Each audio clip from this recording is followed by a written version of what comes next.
Bom dia, pessoal. Nós somos o Grupo 4 e hoje vamos falar um pouco para vocês sobre o realismo jurídico.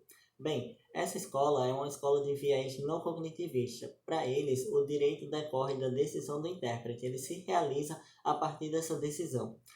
O realismo jurídico, tentando superar o formalismo exegético, deu margem a discricionariedades e decisionismos da parte do intérprete.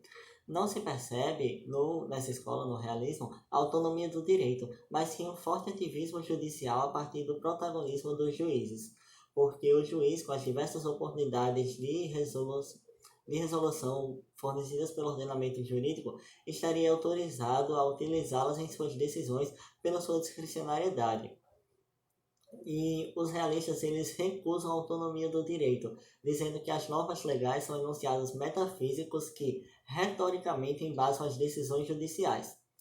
Quanto ao período de formação do movimento, de surgimento, perdão, a base teórica do realismo deriva do empirismo inglês do século XVII, que, segundo Lenin Streck, para eles, o conhecimento só existe a partir dos sentidos. Os positivistas do século XIX substituíram o empirismo pela lei e pelos precedentes, por exemplo, demarcando que o conhecimento reside nesses textos. E os realistas eles se aproximam mais do direito livre, como vimos com o último grupo, e das correntes voluntaristas, tendo em comum a lei como um conceito abstrato, vazio, cuja validade decorre da decisão judicial, para, a partir dessa decisão judicial, formar os precedentes. E há uma divisão dentro dessa escola entre duas correntes, o realismo norte-americano e o realismo escandinavo. O realismo norte-americano surgia na primeira metade do século XX, tendo como representantes John Chipman Gray, Maurice Cohen, Jerome Frank, dentre outros. E o realismo escandinavo surgiu entre 1908 e 1917, representado por Axel Hagenström, Carl Oliver Crona, Landsat e Alf Ross. As duas correntes elas discutem como a decisão jurídica é construída e como ela se estabelece enquanto precedente. Para o realismo escandinavo, a norma jurídica passa a existir com a aplicação do juiz, ou seja, negando sua independência, ou quando os cidadãos a obedecem. Por sua vez, o realismo norte-americano entende o direito como um fato social, o que os tribunais decidem, os juízes decidem. Para eles, o direito vem da sociedade e não das normas jurídicas, que são conceitos vazios, sem coisas, como para o realismo escandinavo. Mas essa diferença a gente vai ver melhor a partir da explicação dos próximos colegas sobre as duas correntes. O realismo jurídico norte-americano ele se desenvolveu a partir de professores que lecionavam nas universidades de John Hopkins, Columbia e Yale. Dentre esses professores tinha Carl Llewellyn, que em 1930 ele em um de seus artigos fez uma crítica a Langdell e instituiu esse termo, suscitou, né, criou esse termo de realismo jurídico. Quanto aos principais teóricos, né, que podem se elencar aqui, Jerome Frank, ele fala que o direito é aquele que o juiz diz, aquele que é dito pelo juiz, ou seja, direito parte da decisão judicial. As decisões judiciais são motivadas também, ele fala que as decisões judiciais são motivadas pela influência de fatores psicológicos no juiz individual, ou seja, justamente a questão do direito das decisões judiciais variarem de acordo com a personalidade de cada juiz. Também fala que as sentenças judiciais são concebidas a partir de conclusões previamente formuladas, baseadas no impulso do juiz, relacionadas com o ponto anterior, e que certeza jurídica é uma meta impossível, pois o direito não é previsível, não é exato, e que considerar isso ou buscar seria um desejo, seria um simples desejo e necessidade, e o direito seria, na verdade, uma ilusão, um mito. Já Carl Llewellyn fala sobre a caracterização do direito, fala que o direito não é possível ser definido, pois está em constante mobilidade, em renovação. O direito é para a comunidade o que o direito faz. Ou seja, é justamente sobre o direito está mais relacionado à realidade de que as normas que estão vigentes naquele momento. Já Oliver Wendell Holmes Jr., que é um juiz da Suprema Corte de Massachusetts, que fala que o direito não consiste na lógica, mas em experiência, também relacionando os pontos anteriores. Bem, ele vai além e fala sobre e defende uma interpretação mais flexível da Constituição. O realismo jurídico norte-americano é tanto uma teoria do ensino jurídico quanto uma teoria do direito, que vai de encontro às escolas que a antecederam, como a escola justnaturalista, segundo a qual o direito estava pautado em algo metafísico, assim como a escola positivista, segundo a qual o direito era aquele reconhecido pelo Estado. Nessa perspectiva, para os realistas, o direito é aquele que se realiza na sociedade. Dessa forma, na análise de um caso, devem-se valorizar os fatos em detrimento da lei.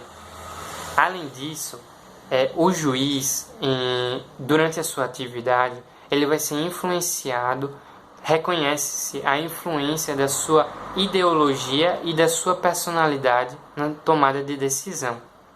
E desde o início, admite-se que o juiz tomará uma decisão que ao final restará apenas embasá-la, sendo assim fruto de um preconceito formulado pelo juiz ao lidar com aquele caso.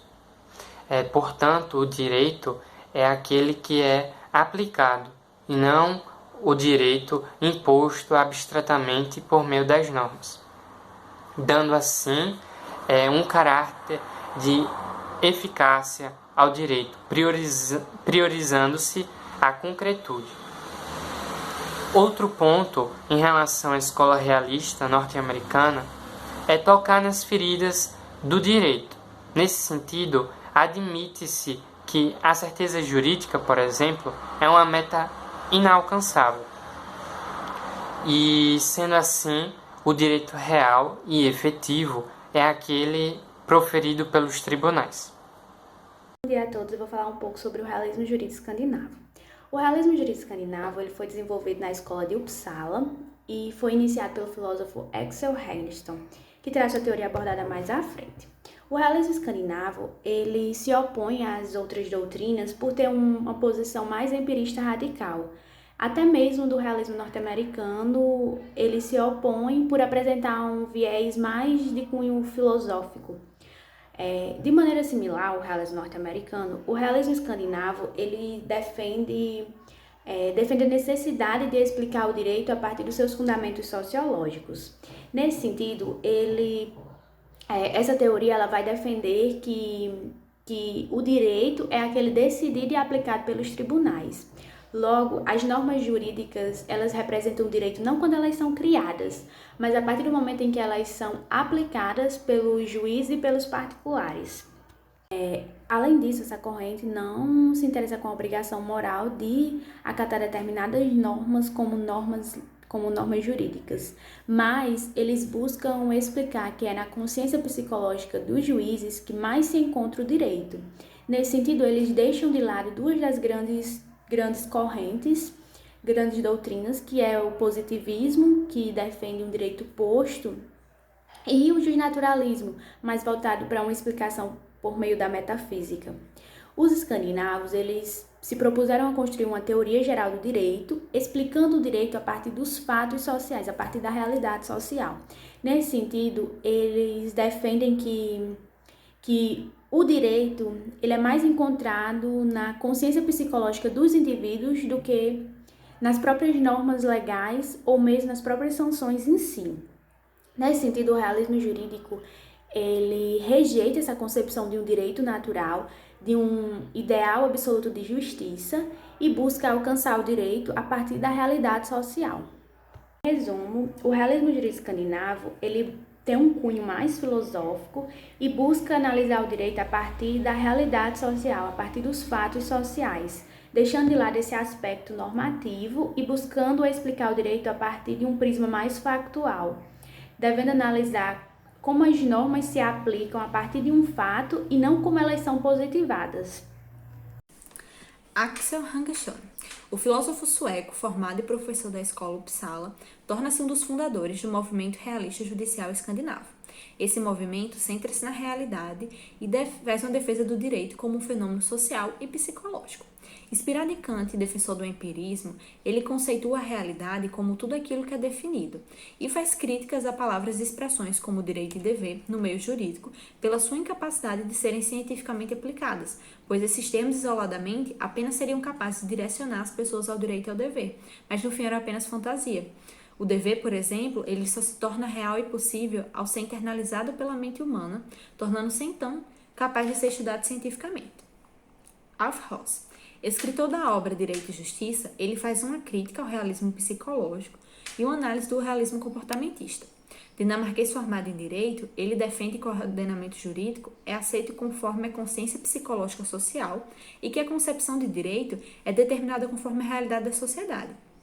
Ele faz também uma oposição às ideias positivistas, justnaturalista e do normalismo e critica o realismo psicológico por tornar o direito um fenômeno individual, em vez de um fenômeno jurídico externo e intersubjetivo. Portanto, para alcançar o conceito de vigência do direito, ele deveria haver uma relação entre a consciência jurídica social e as execuções dos tribunais, pois o direito só é vigente quando a efetividade das normas sociais. Essas normas deveriam ser aplicadas a todos, desde os juízes até as demais autoridades jurídicas. Logo, o direito encontra-se nos fatos sociais e psicológicos que determinam, por exemplo, a crença nas autoridades, nas normas e nos deveres. As contribuições e críticas do realismo escandinavo. As maiores críticas do realismo escandinavo centram-se nos conceitos jurídicos fundamentais, metafísicos determinantes da moral, como o direito subjetivo, contratos, obrigações jurídicas e outros, e nas decisões pautadas em valores. Para eles, esses conceitos jurídicos eram escassos de sentido, pois na vida jurídica era na verdade baseada em fatos psicológicos e sociais, tal como determinados comportamentos. Portanto, não existiam obrigações jurídicas ou contratuais. Já as contribuições do realismo jurídico escandinavo estão desde a aproximação do direito com as ciências sociais, como a sociologia, a antropologia, a psicologia, a descoberta de fatores que tornam as normas mais ou menos eficazes e a busca pela compreensão de como os fenômenos se adaptam ao escopo do direito.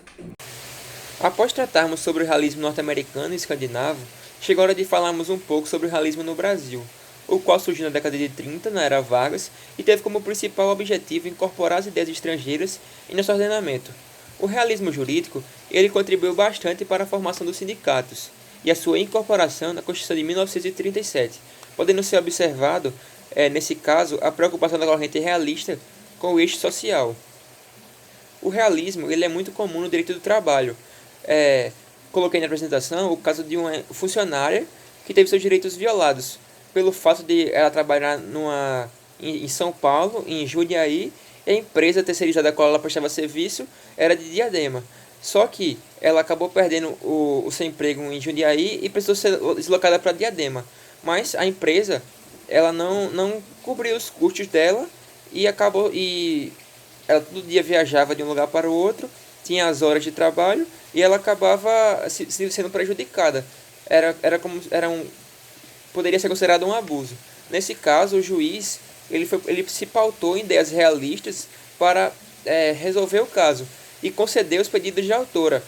E além de conceder o desligamento dela da empresa, danos morais e materiais, ele ainda forneceu à vítima um dano social que teve como objetivo aumentar a penalização da empresa para que tal atitude não se repita mais. E ele ainda utilizou como base a teoria do ressarcimento fluido, que é muito comum no realismo norte-americano, que é justamente reparar os danos de uma forma que a coletividade também seja ressarcida pelos danos que a empresa cometeu.